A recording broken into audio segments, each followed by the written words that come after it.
All right, everybody, get those blend techs out. It's time to mix it up. We got Boregard here in the studio. Young Seppi, Tyrone, you're on the mix table. It's time to mix it up. Talk to him, Tyrone. Hey, let's mix it up. Put it in the blender. This shit is sweet and I ain't talking about the splendor. I can bend your back like Futurama. They know I touched down like I was with Obama. No Air Force One, ain't talking about no Jordans. Catch me on the court, they know I'm scoring. I got 4 in, but this ain't golf. They know I'm about to take off. You know what's soft. They know I got the sauce. Ain't talking about the kitchen. And they know I'm finna get the flipping these words like Gabby. They know they can't stop me. Hey, so go and tell them how you feeling. Hey. Ooh, I'm feeling good, I'm feeling great. Feeling like they should be filming me with a Super 8. Cause I got that vintage freshness, but not like produce. Cause you know that I come straight to you. Ooh, delivered in your grocery store. They want some more, so I might have to give some more. Supply and demand, I know I'm the man. They cry in my hands. I cry in my hands when I think about the time passed like an hourglass with the sand. And I think about my lost friends, and I think about all the overused pens that I used to use when I used to hesitate. But I eliminate all of my inhibitors. Every time I smoke, I don't ever choke. I just hop on the stage and I sound woke. Cause niggas was sleep on me. When you are a king, you don't have to be told that you are royalty. And all my brothers, they show it, I don't ask for loyalty. You should know me. I am no more than locally, more like globally. If you wanna see who I be, watch Lord of the Rings, Return of the King. Because that be how I make a difference for my team. I evolve and then get better and then I get the ring. We are a championship team. You could call me Aragon or maybe a young LeBron or maybe a Kanye. Back when he was on that Jesus walk shit, I don't just talk shit. I hop off the stage and into the mosh pit. I get nasty, you can't get past me. Even if you furious, I took that pussy, get it, it was curious. Oh my God, I hope you didn't think I was serious. In case they wanna ask me and get curious, inquisitive, I don't know. Okay, that was fun though. That was fun though.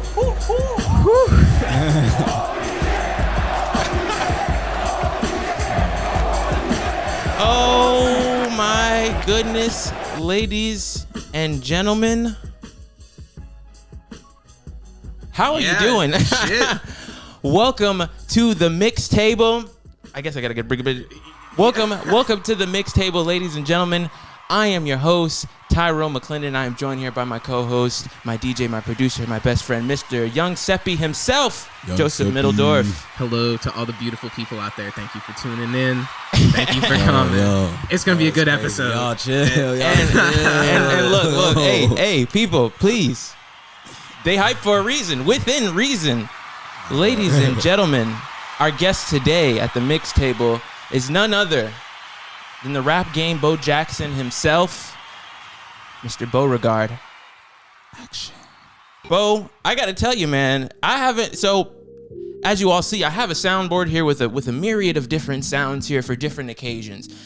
And I have this holy shit chant here that I've just been, we said eight episodes in, we haven't used it. 8 episodes in. And I told people, I was like, this one is gonna have to be used for special occasions when somebody just comes off the rip and is just like, oh, okay, this is how we doing it?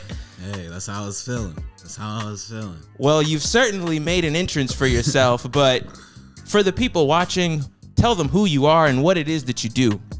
Hey everybody, my name is Boregard. That's Boregard, period, the one and only. I'm a rapper, artist, songwriter, coordinator, curator, everything involved in art, including a lover of it, and a collector.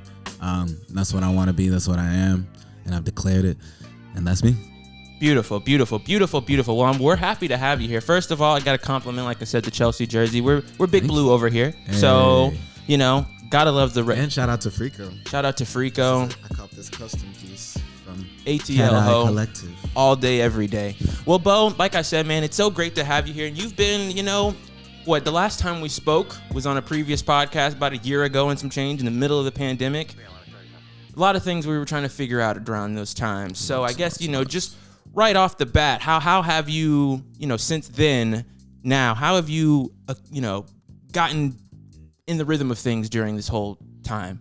So, in quarantine, I purchased a home studio. That was a big development in my life. Like, I really knew I would have gone crazy otherwise, just because, like, I couldn't go to friends' houses or to the studio, like, just for the safety. I was living with my parents, so it was like, I gotta have something. So, I built that, and like now I don't even live with them, but I have my own home studio, and it's like, I'm just so happy I did this. Like, the creative control I feel over my music, not to say that it was ever out of my control, but I just feel like I can take my time more, like, and it's benefited me to take that It's time. a little more channeled. Yeah, exactly. And what you're saying is really, I don't know, it's hitting home with me. About a month before the pandemic hit, I had set up my own studio because I was living with my parents, and lifesaver. Literally, like, I spent a year and a half inside. We were listening to some of the stuff I was making over quarantine, and like I was going through it, and it reflects in your music. Oh, right? my goodness, did it come through in the music? Yeah, we were listening here just like, wow, okay. Oh, what? So yeah, lifesaver. A lot of self-discovery going on in the last couple of years, I feel like. 100%. Yeah, I feel like that's the theme of everybody for the past years, just learning about yourself. But that's the least of the things that you've been involved in. One of my favorite things that you've done over this past break has to be, hands down, bar none, the Bow Madness. Yeah, thank you. So and remember, I shared that with you before I put it out. You remember? Yes, Yeah. you did. We were talking about little ideas about things that we were gonna try, and wow. So He thought it was a cool idea, so yeah, give him some credit. So obviously, Bow Madness is the name of a project that you did put out, but talk about just that whole concept of Bow Madness, what that was, the thought process behind it, and all of that. So basically, I just really saw that, like, within, I guess, all my social medias, like Instagram polls were just like one of the places where I was getting the most engagement, like, kind of no matter what it was, whether it was something random, something involved with my music, or because what you post gets certain things, you know your followers. But that was just one thing that I would do a poll and I just word it in some quirky way, or I just have quirky options, and like people would kind of like, they participate. So I was like, okay, like, sounds good. So how can I take advantage of that, like, while also, like, getting people to interact and buy in, like retracting that attention, like making it a decision, making it so, and I also knew, like, March is my birthday. I've never dropped really like too successful. Like, I did drop Breakfast, but like around my birthday, it's always like kind of last minute when I'm dropping. Like, I've never really planned like ahead, like, and got it out how I want to. So I was like, I need to take advantage of this. I have nothing else to do, you know what I'm saying? So like a lot of things, a lot of factors, boredom, whatever, anxiety. Put all that together, March Madness, I'm thinking about the basketball tournament, polls, like, it all just came together so well, especially because I was making so many songs. So like I thought of that idea, and I was like, the only flaw I could see is, like, do I have like this many songs? And honestly, I had too many. Like, I was really sending notes, documents to my friends, like, yo, I have like 36 songs. I needed to make it 16. Like, I wasn't trying to have a 3-week tournament, or like, but like, I did get it down to 16. Like, it was just because I was making so many, in my opinion, high quality songs that I was able to do something like that. So everything just came together at the right time. Wow, yeah, and like I said, seeing it play out, seeing that, like, when I realized I was invested in songs, I was like, damn, I want this one to make it to the. People were upset. some of the songs I lost, they're like, so you're still dropping this shit, right? Yeah, that was my next question, because there are some songs that I'm like, hey, like, I mean, we'll see. We'll see. Like, I don't want to say like, they're all coming out, because they're honestly probably, I don't know which ones are and which ones aren't, but like, you're killing me. You're killing me. But I mean, hey, it is what it is. So also at the time of recording this, you have just recently you had a show at the Masquerade, 2 days ago now? Yes. And this is your, I want to say, your third performance, like, since everybody's been going back outside. Yeah, probably, maybe, just about. Like, yeah, just about third or fourth, maybe. But first, like, headliner. Okay. Sure. So was this set up any differently than any previous ones, or what has it been like, going and building concerts during this time period? I mean, honestly, all of them, it's kind of been on the same stuff, where it's just like, you know, please, like, wear your mask. Like, yo, get tested, you know. And it's like, I work in the service industry, so, like, I'm often, like, you know, I'll go get tested every now and then just because it's like, I know I'm at the, you know, I'm at a risk. I always keep safe. I'm already vaccinated. I mask up when I go out, you know, just, I don't know. Like, that's really just been it. It's like everybody's kind of been doing the same stuff except standing, not as many hugs and daps and masks, you know. Are you a fan of the virtual concerts? Yeah, they're fun. I did a couple of those too. And like, I think it's just like something that's going to take over even after quarantine just because they're just, I don't know, like, what if there's like a local, like, or, you know, small budget act that's like all the way in a whole different country, but you discovered them in Atlanta, you want to see them, you want to support them some way, somehow, like, that would be cool to have that as an option, you know? And so I'm wondering, like, because I watched a bunch of the, like, everybody was streaming for the last year. When, like, how do you keep the energy up when it's just you in the room? I'm assuming there's maybe a couple other people in there, yeah. But, like, it's sort of like what we're doing here. Like, how do you... I mean, you just gotta perform for yourself. Like, even when you're in front of a crowd, that's something that I also adopt is like one thing a lot of people say is like, you always have your eyes closed sometimes. I was like, yeah, like sometimes I'll look at y'all, but like I'm really up there like jamming, like, you know, like I'm really like that into the song. Like I'll be like, oh, this nigga snapping, and the nigga is me, you know, like, but yeah. So it's just like, when I'm in the studio, it's just like, I mean, it's like when I'm recording, I feel that same way too. I'm laughing, I'm smiling when I'm recording the line. So like, it's like I'm making a new song. Like, even though it's a song that I've already practiced and rehearsed, but just going through it so effortlessly that kind of brings me some momentum, adrenaline. I don't even know. Yeah. Well, how long have we been going? We're going 11 minutes? Yeah. Okay. Got 11. Can you do me a favor, just for my anxiety's sake? Is that camera recording? Okay, I was looking at the same thing. I'm hoping that one's recording. Just for the people watching, the people listening. Oh yeah, this one's recording for sure. Okay. Yeah. For the people listening at home, like, look, doing a production, it's not easy. You know, it's definitely it has its ups and its downs, and we have definitely had our fair share. So excuse us for our anxiety. Sometimes it peeks through the fourth wall. Speaking of which, we were talking before the show. Your girlfriend Taylor, she has a show, Dead or Alive, that she does, an interview series. How involved are you with that? Oh, I'm pretty involved. Like, I try to be there. Like, I think I've only missed one episode so far, but like, I just go and I help out whatever she needs. You know, make sure the cameras are recording. But like, no, but literally stuff like that. Like, you know, checking on the mics and like, you know, just helping everything get organized. We share ideas and like trying to go for seasons and seasons and seasons, you know. How is that? Like, you know, what would you say that what's the difference between like studio, like music studio, and then like, oh, we're studio, cameras, lights? I don't know.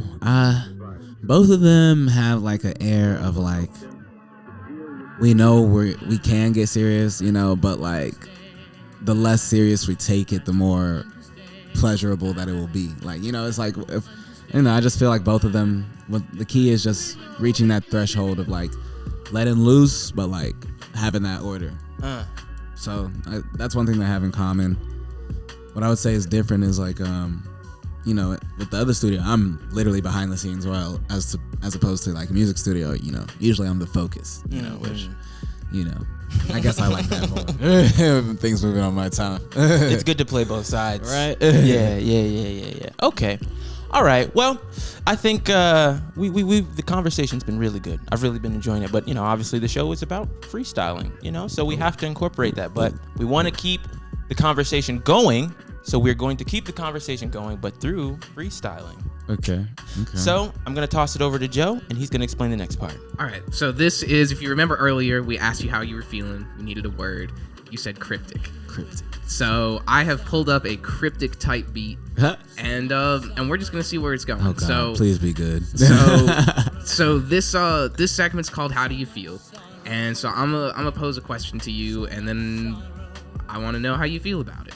And so you were talking earlier about like, you know, you were just making a ton of songs, and I'm assuming we're filling up your hard drive, like. Your phone is probably full of pictures and everything. So I want you to talk to me about memory both in the sense of like your brain, your phone. I want you to. I want to feel. Okay. I want to know what you feel about memory. Okay. So let me put on this cryptic beat here, and let's see how we're going. Sensational.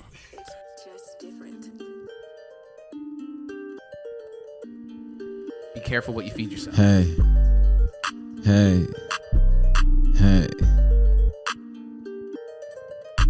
I'm running low on memory, I'm running out of RAM, getting green, fertilizing eggs, and I'm going ham. Yes, I'm Sam, and I know I can. Yes, I know I can. Hot damn, because a cold one ain't for me, man. I'd rather have warm liquor, call it neat. And I look at competition, they are stuck between my toes and they are on my feet. I pull up to the function and you know I'm magnifique. You know I'm magnific, I'm magnificent. Feel like 50 Cent, cause I brought the power to the function, bout to power trip. And you know I'm off the shits, and I'm with the shits. I'm off a lot of lick, and I might have to hit the lick if I don't got the shit that I need to have when I need it. You know I'm not competing with niggas that's below me. No, we are not beefing intact. I just leave you sizzling and simmering. You know now into Emery, I do not play with chillerin'. You know that I don't babysit, I always take the shot, and I make that shit. And you know it's sweat like the bottom of a boat. And you know that I go deep inside the throat. But you know Boregard do not ever choke, even under pressure, like a diamond made from coal. Don't you know that the boy came from cereal alone? That's from West Africa, next to the Ivory Coast. But I don't wear ivory dope, and you know that I'm Okay. Let me go ahead and tell him I ain't think he had that much RAM in his cerebellum, but he had to go and keep going and flowing. He had to tell y'all how he was fly like he in a Boeing. So let me lay it down, not talking tile. I just had to go and search through them files, had to look through them folders, look over your shoulders, because they know I keep it hard like a boulder. I'm not no soldier, but go and fall in line. She know she want that change, but I don't fuck around with them dimes. I just read them signs, it say go past. These niggas know I keep it incredible, no dash. So let me spaz over the instrumental, and it's going off the top like I took it off the mental. And I'm so sentimental, I don't give a fuck about the feelings, but I'm finna go and get the rhythms. Man, I'm finna kill him. Out of breath, had to take a sec, had to go and stomp on him. You can call me T-Rex, go and check on the best, and you know what's next, cause you know I'm finna serve it up. Go and get your best, I'm the best in the competition. No, I'm finna go and send it to your other system, out into other planets. I don't think they understand it. They see that boy spitting, they say damn it, I'm in a hammock and I'm sleeping, and I'm listening to these boys talking. Man, they think they creeping, but I'm heat seeking. Bullets, I just pull it. Niggas know I kick it like my name, Rude Hullet. That's a soccer player. We ballin' like a Lakers. I'm just coming for the belt. You can call me Undertaker, and they know I go for Saker. I just get the salt and shaker, but no, I'm finna go and take them. Ayy. Woo. Woo. Yeah, the bars are flowing. The bars are flowing.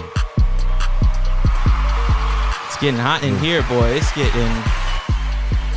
getting hot in here.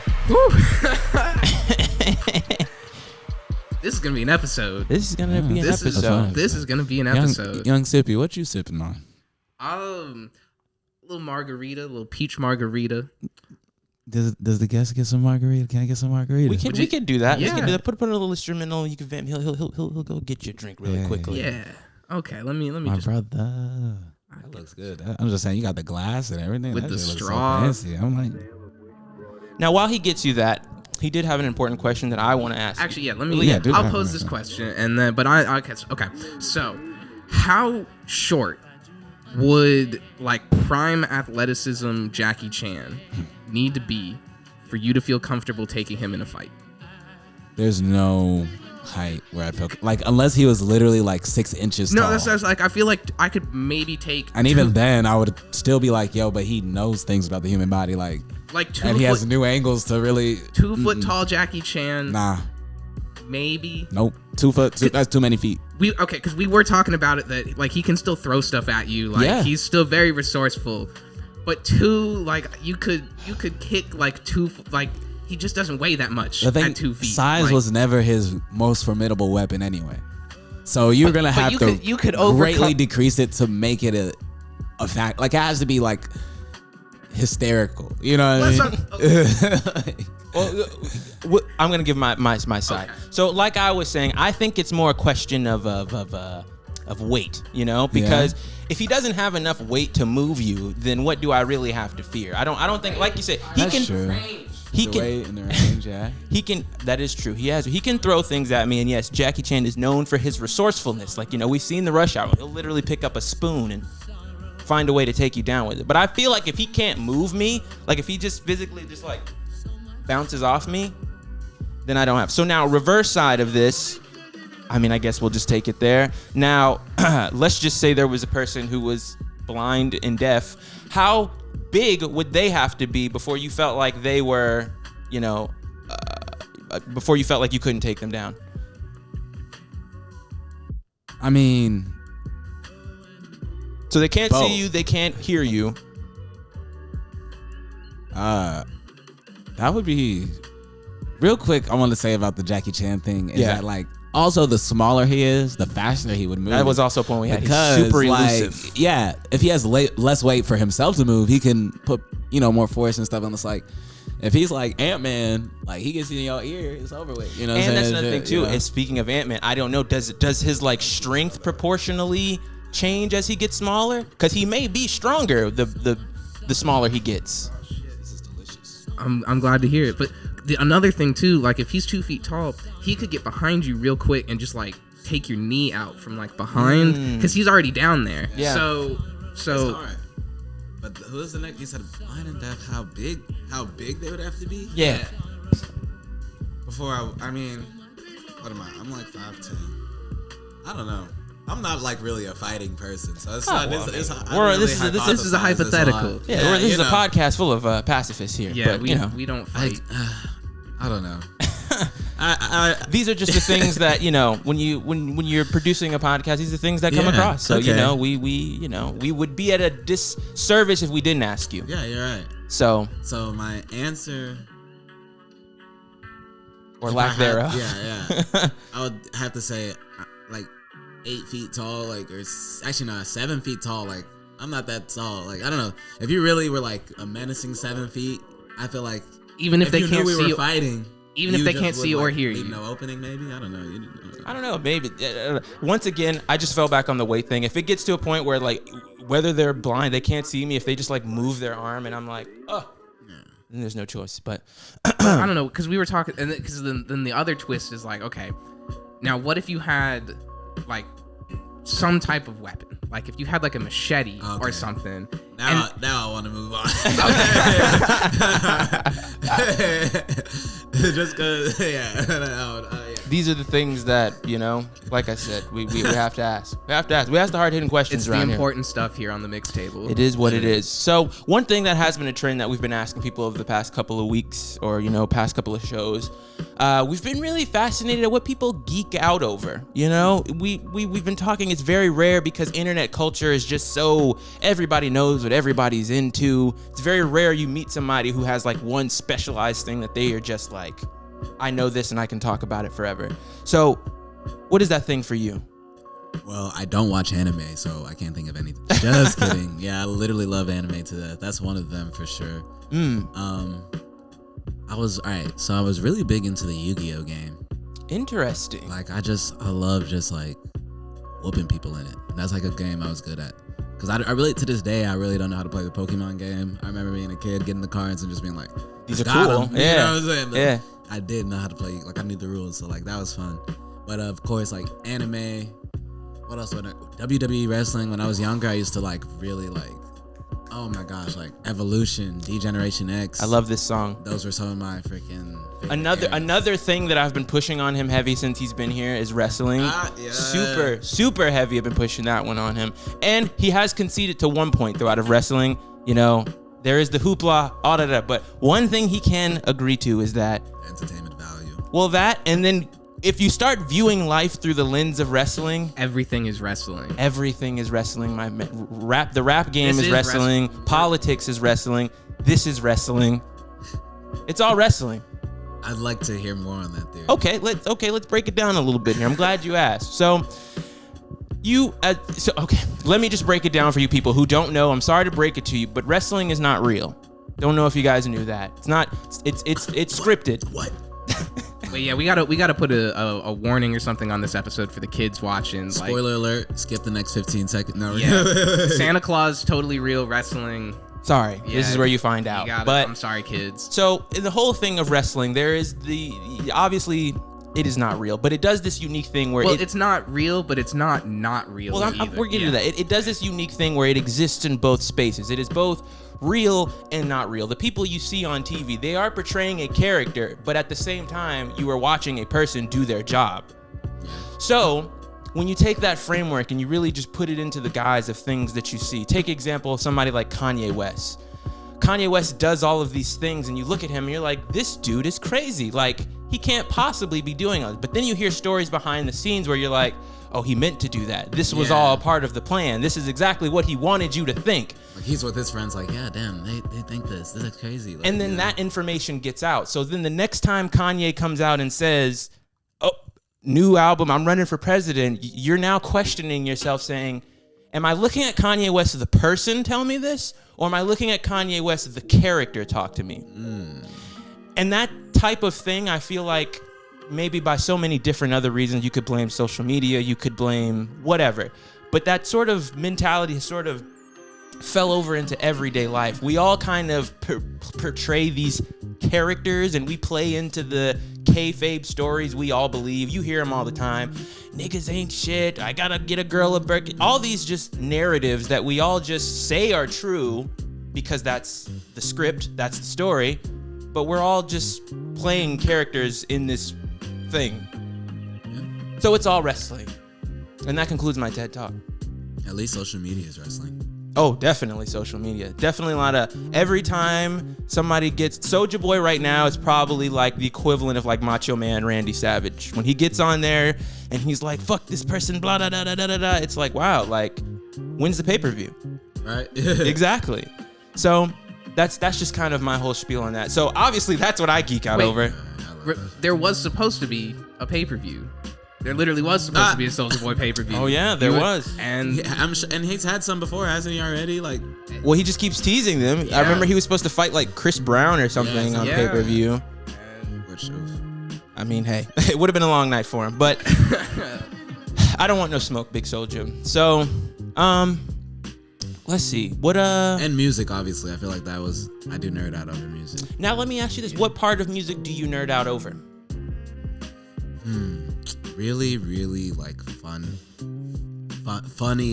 bars. Like Interesting. Not like funny to where you laugh, but I love like I truly love irony. I truly love figurative language. Like, you know, just really when there's like an image that can be painted with elements that aren't associated with the subject matter.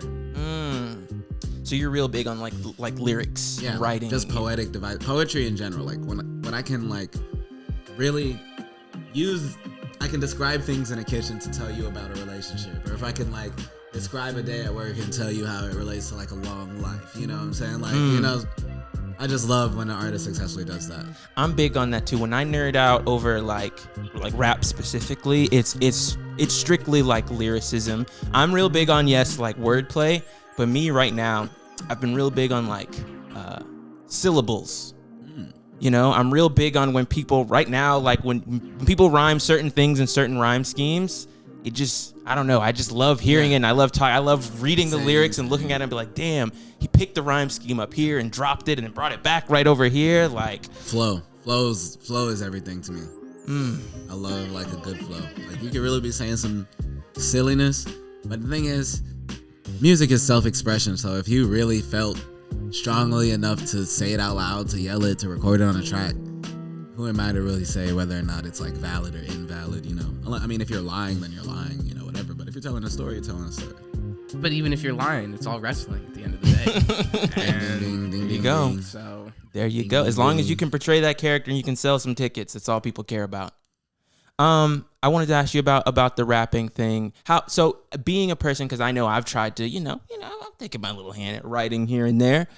But when you are a writer who is so focused on, making sure this, having some play on words, does it get frustrating? Or what? How long did it take you before you could like comfortably get down writing verses and throwing the words around?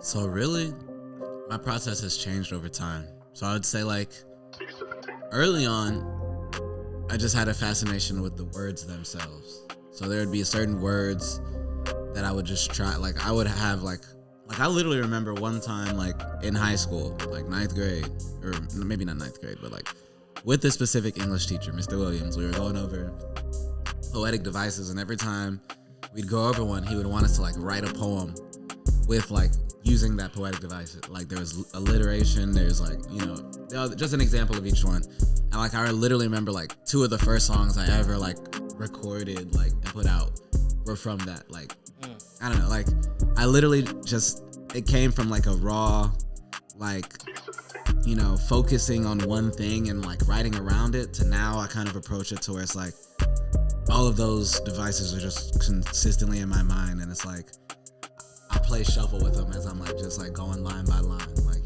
just like ooh, okay, boom, boom, boom. Because like really like I went from like I used to write a whole verse before I even heard a beat to like I hear a beat and write a verse in like a few minutes. Now I just hear the beat and like the words that really are striking to me, it's like there's a process of elimination before they even want to come out. So it's like I'm not even saying anything I wouldn't want to say on a track. Like I'm not 16, like I'll take it like line by line, a couple lines, but it's just like I don't really like to hesitate, because like when I start hesitating, it's like, well, what will that really do?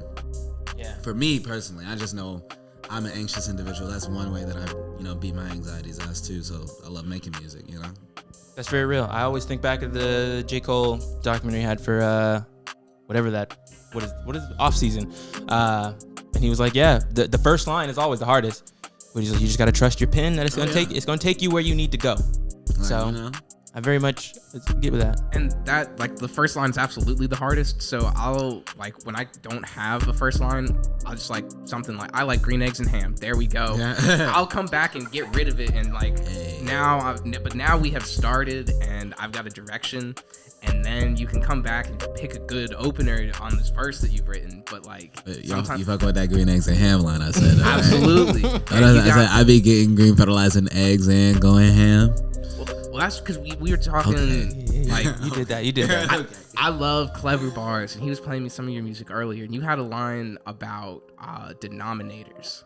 Oh, yeah. Math bars. That's on Deal. We can't even... Yeah, I know the song. Math bars always, like... because I remember where I was the first time I heard I still got division like a line between two dots. Oh, yeah. And, like, that shit, lean all on a square, that's a fucking rhombus. Like, any of these math bars that, like, I don't know, I just remember being like 15 and I heard it and it just like lit some shit up in my brain. I was like, I can't believe that is the beautiful thing about rap sometimes. And like you can talk to like two groups of people at the same time and still like have the slick shit to pull it together, because you could do a whole rhyme scheme and be talking about like math, but like you said, using it to describe something completely different. But it gets math nerds super, because they're like, oh shit, he's really into that. 3.1415926. Yes, because I know I love it, because I still kind of, when people drop some wrestling bars, I'm this West Side, Conway, all those dudes, when they get in their wrestling bag, I'm like, yes. When I tell you, literally, Childish Gambino's my favorite rapper, and I knew he was my favorite rapper when he said, "Cause I'm a beast, bitch, grr, invaders him." Like, that's, I didn't say that, and I don't know how I didn't, but that's literally my favorite media of all time, like art, like period, invaders him, that show. Like, there's nothing that tops that. Like, if you gave me options of like favorite show, favorite song, just when I want to be entertained, that is my favorite method. I feel Invader Zim, straight up. I love that. Made the beat, then murdered it. Casey Anthony. You know, exactly. Same song. You know what I'm saying? I put my soul on the track like Shoes did. Like my God, He especially early Gambino, he had him just throwing. It was like, while I was discovering him, I was a big fan of Lil B. You know, like the bass god. Cook that one time soup, and like he literally had another. Like when I heard him have a song, he was like, "You number one in the pack, bass god," and it was like that. And I was hearing fucking, like I was like, "Yo."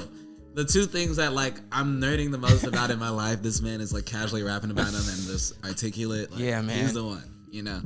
So yeah, definitely when you hear about some shit you like in a song, like you're like, this motherfucker's spitting. Yeah.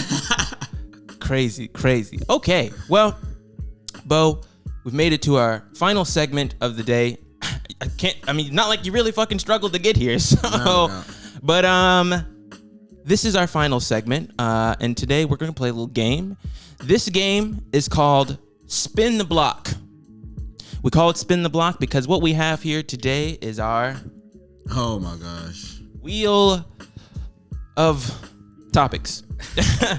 So earlier, oddly enough, within this podcast, you mentioned that you nerd out over anime. So what we're going to do is we're going to have you spin this wheel here. We got so many. We got 10 different animes here, from your known ones, your Dragon Ball Z's, your Naruto's, to your little bit more recent ones, your Jujutsu Kaisen, your Demon Slayers. And Bo is going to spin this wheel here, and whatever he lands on, that's what we're going to be rapping about. We're going to be rapping, references, all that type of shit. Does that say the Boondocks? It does say the Boondocks. Are you ready? All right, ready when you are. Wait, so I'm rapping about the one that lands on? Yes. Yeah. Dragon Ball Z. You think that's too easy? I mean, not too easy, but I feel like a lot of people rap about Dragon Ball Z. Okay, we can spin it again. If you're feeling confident, you can give it another spin. We make the rules here, so okay. it's okay. It's okay. I'll throw some Dragon Ball Z bars in. Ah. It was almost okay. What do you want? I like either. It sounded like you liked Yu-Gi-Oh, so I think that might. Yeah, we can go Yu-Gi-Oh, Yu-Gi-Oh, and some Dragon Ball Z if you want to throw a little bit of it in there. All right. Sound good to me. Okay, now, you ready? All right, yeah. We got what we got. Yu-Gi-Oh and Dragon Ball Z. Here we go. All right, I guess I'll start this one off. Oh, no, you didn't. Okay. Let's talk about it. I gotta spit it real quick. Gotta give them the facts. I gotta put the cards out like I gave them the trap. But nah, this just how we go. They know I got the cards with me like Yu-Gi-Oh. But nah, I ain't Yugi, so please don't sue me. They know I'm finna do this shit. I make it sound groovy. We making a movie, we put it in theaters. They know I'm about to shoot this shit. I know that they feeling us. So let me go and just take a second, cause they know I'm about to go and wreck it. So check it on your radar and check where the balls is, cause they know I'm about to go bring the causes to your face like a Kamehameha. They know I'm finna show these boys I'm not the one to play with. So go and tell them how you feel like Bo, and tell these niggas how you go and kill them with the flow. Fresher than Depeche Mode, I'm in attack mode. I'm feeling just like a card in Yu-Gi-Oh. When if they calling in you to go, then you be Bo. And you don't know what the fuck I'm going through or what I'm going through. You are not my therapist looking at me, and I feel like it's American shit that be getting all in my brain and giving me disdain for all of the damn things that's in my culture. You are a vulture when I see you so clearly. You think you hear me, you think you don't fear me yet. Well, I'ma make you. You think that, okay, hold on. Niggas be snakes, they be trying to set traps, and they be thinking that shit set me back. All I could do is sit back and laugh while I come back and I give they ass the clap. And I feel just like Kakarot, fresher than the vegetable, and watch these niggas rot in they cards as they die to the death. And I don't give a fuck, bitch, I'm fresher than a minty breath. And you know that I'm salty like an ex of a superstar who became a celebrity overnight after a song on SoundCloud like Lil Nas X. And you know they mad at how I express myself. I thought you was a legend, so why do you give a fuck about me and how I'm self-expressing? I just want to do myself, and I don't care if I was like, I don't know, 7 or 17. I will always do me. Watching Yu-Gi-Oh and DBZ and what? Naruto, let's make it 3. A bunch of animes. I hit them with the Rasengan and tell them spin into the rest of the days, and I do not. Yeah, we finna rip it and kill it. Don't you see the two guys? I'm about to level up like a dragon, no blue eyes. Ooh. But they know who I be. They know I come in this shit. I go and kill the beast. So feel the heat from the flames like I'm with your dame. They know I'm going on the drive like I'm switching lanes. Go and put me on the Nimbus, cause niggas know I'm so fly when I kill this. Go ahead and get the heater. I'm leveling up like my name was Vegeta. Now my hair is yellow, not feeling mellow. I'm finna pull the strings like I played the cello. Say These niggas got me in hello. some pain like I hit my elbow. When they be like, elbow molo, that's my Twitter handle. And if you wanna follow me, it used to be, but now I go by Boregard, but I'm not S-I-R-E, just S-I-R. I feel like a night, these bitches be on the back of me just like Nike checks coming into my pockets. I'm not an athlete, but I be ballin', swishing every time I touch the court. And they wanna be at my house every night just like the fort. But it is not a game, you know I feel like more, cause they be on my dick like the king. I don't know. That was fun, guys. That was fun. A lot of bars. And that like the beat ended. Yeah, I like, love that was perfect. that song. Yeah. That show, like that really brought me back. Like fucking midnight watching Adult Swim. Yeah, When that ain't show have no finally business fucking watching came that. out. Yeah. I remember the episode I remembered like the most distinctly. I remember them advertising it on MARTA, and the kickball episode. I remember like I hadn't seen the show yet, and I was just like, that preview came on, and I was just like, Have to see this. This is something else. And what a great moment. A great moment in culture. A great moment in culture. Aaron McGrew to come back. We miss you. One more thing before we wrap up. We were talking about just like liking bars. I was talking to Tyrone about this the other day, that like the control you need to have over the language to like intentionally mispronounce a word to make a bar fit. Cause you just did that. You said something like, I'm going through. And like that type of shit. I'm just like, I don't know. I remember the first time I did it and I was just like, oh, this is something That's else. another layer. Because the first thing, I don't know, when you're learning to ride a bike, the first thing that you want to do is like not crash. But then when you get good at it, you can like crash dramatically on purpose to do some crazy shit. But you can't do that. You can't, like, when you're like trying to stay on the bike, like you can't, like, if you crash, like you're just gonna fall off. It's like those people who skate backwards and shit, and they do all the, cool. But if you don't even know how to regularly skate, or taking when you do the motorcycle racing and you like put your knee on the ground because you're leaning all the way over, like if your knee touches the ground when you're riding a bike, usually like that's a disaster. End of your knee. Yeah. But like you get so good at it, you're like, I'm gonna ride like with my shoulder on the ground. I don't give a fuck. It's stunt shows, but for rapping, essentially. Exactly. Well, Boregard, I mean, you've made it to the end. You've climbed the mountaintop. I mean, I hate to say it, you guys, but this is the bar now. The bar has been raised. This is the bar now. And absolutely no disrespect to the people. Oh yeah, absolutely. Like, everybody has killed it so far, but I mean, hey, can you be a different beast in the same animal? You know. So, Bo, I want to thank you so much for coming by, man. Like I said, you've definitely made a mark here on this, but it was actually great to just sit down, kick it, and talk with you, and get your opinions on small Jackie Chans and anime and all that type of stuff. Yeah. So it is what it is. I never run into you, small Jackie Chan. I'm sorry for all the disrespect that was said on your name in this podcast. So all that's left for you now, Bo, is to tell the people what you got coming up in the upcoming future. Where can they find you, your music, and anything like that? So you can find me. My social handle is sirboregard. SIRBOREGARD. That's on Twitter, TikTok, Instagram. You'll notice this in your screen right now if you're watching on YouTube.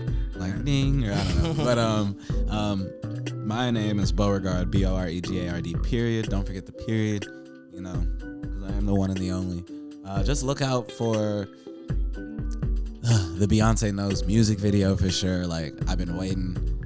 It's just been such a process, like trying to get that done. We've had to get the final pieces, but like it's almost done. It's almost here. I'm just so ready to let y'all see that because I love it a lot, and I think you guys are gonna love it a lot. We got, of course, more music on the way. Just know, like I'm not gonna hit the brakes anytime soon. So if you like the momentum, you like the direction we're going in, just know we're gonna go even faster. I love it. Oh, clever editing right there. So, Joe. Yeah.